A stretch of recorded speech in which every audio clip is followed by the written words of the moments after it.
மிஷினுக்குள்ளே போகலாம்.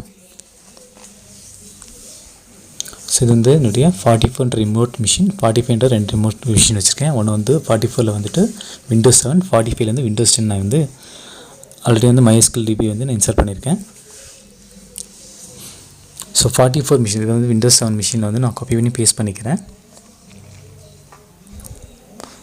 So Windows 7 மிஷினில் MySQL வந்து ஒர்க் பெஞ்ச் வந்து ஆல்ரெடி இன்ஸ்டால் பண்ணியிருக்கேன்.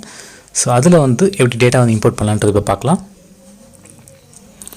ஸோ அதேமாதிரி இதோடைய டைரக்ட் ஓகே, நம்ம வந்து இதோட டைரக்டரி வந்து ப்ரீவியஸ் கிளாஸில் பார்த்தது, இது நமக்கு தேவையில்லை. இப்போ வந்து என்ன பண்ணலான்னா கிரியேட்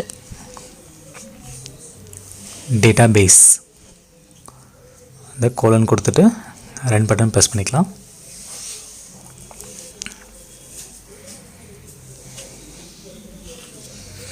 என்னோட டேட்டாபேஸோட நேம் பார்த்தீங்கன்னா TechIT இந்த டேட்டாபேஸ் வந்து நான் கிரியேட் பண்ணுறேன். ஸோ ரன் பட்டன் ப்ரெஸ் பண்ணலாம். இப்போ பார்த்தீங்கன்னா டேட்டாபேஸ் வந்து க்ரியேட் ஆகிருக்கும். ஓகே, நான் ரெஃப்ரெஷ் பண்ணுறேன். இப்போ பார்த்தீங்கன்னா TechITன்றது டேட்டாபேஸ் வந்து க்ரியேட் ஆயிருக்கா. இப்போ டேபிள்ஸ் பார்த்தீங்கன்னா டேபிள்ஸ் எதுவுமே வந்து இருக்காது.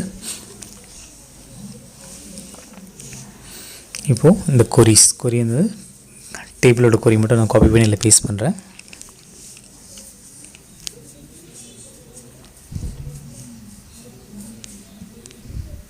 ஸோ அதே தான் customer ID, customer first name, last name, email ID, mobile number, gender, date of birth, salary, customer office ID and department, அதோடைய data type and null or not null அது மட்டும் கொடுத்துட்டு டேபிள் மட்டும் எக்ஸிட் பண்ணிடலாம்.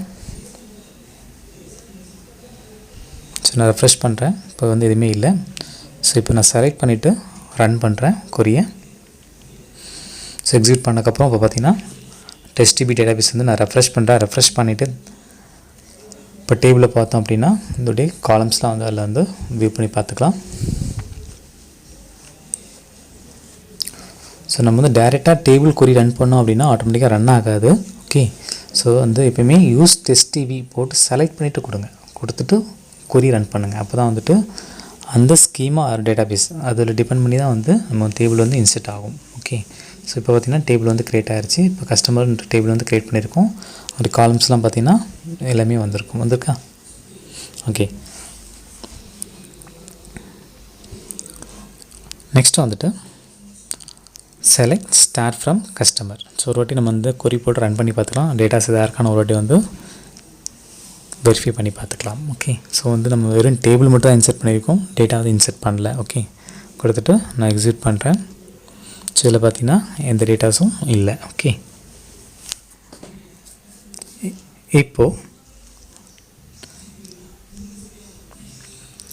Customer table right click பண்ணிவிட்டு table data import wizard அதை மட்டும் click பண்ணிக்கோங்க.